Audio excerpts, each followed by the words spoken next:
Alright mga sir, no?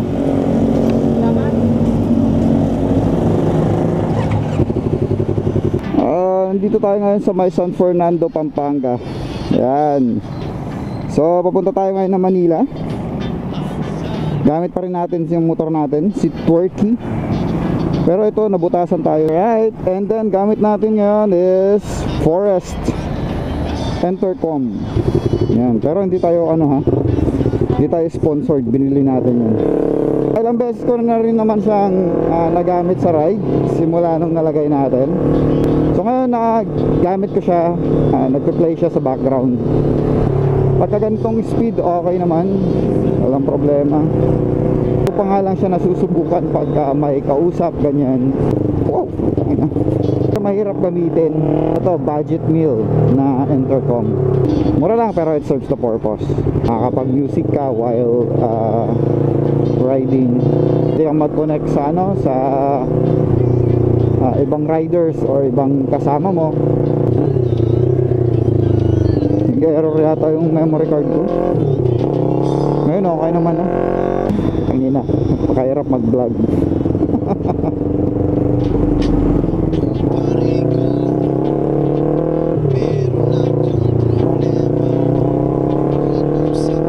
Nakatakot na akong dumaan dyan sa mga buha-buhangin na yan eh.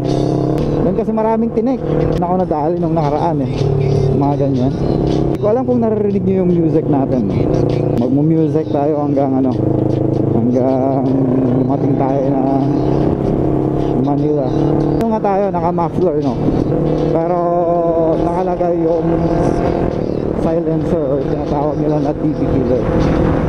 Kasi kung hindi nakalagay yung DB killer, wala, hindi natin maririnig yung intercom natin, hindi natin maririnig yung music natin, promise. As in, bulahaw talaga.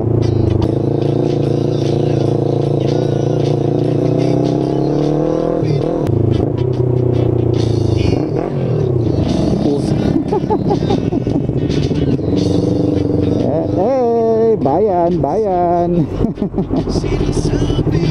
Dito lang tayo medyo matatagalan ng konti sa mga bayan-bayan. Ating walang video na ganito, mga vlog. Yung nakaraang video natin, kung napanood nyo, galing tayo ng Yamaha Dao.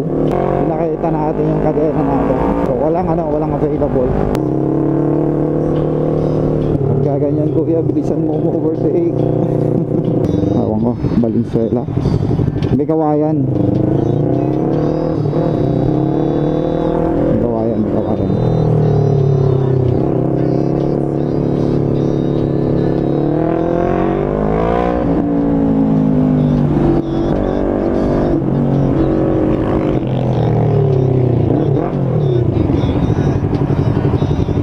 Traffic is life. May kawayan na nga yata.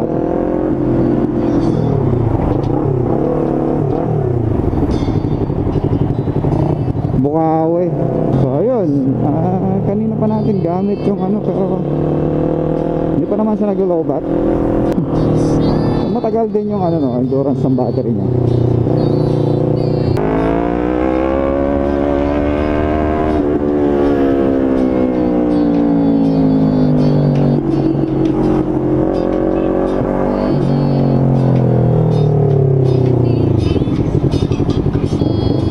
Medyo traffic na.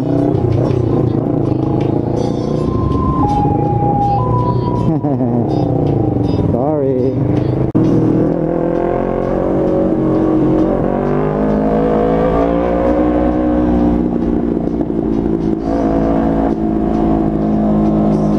Alright mga sir, no? Malabo na tayo.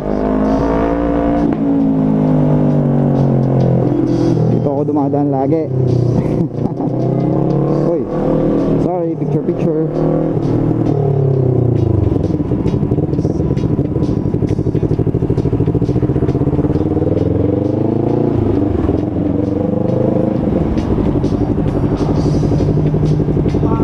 Dito na natin tatapusin yung video natin mga sir, no? Lulusot na tayo ng C3. Tapos diretso na tayo Manila. Alright.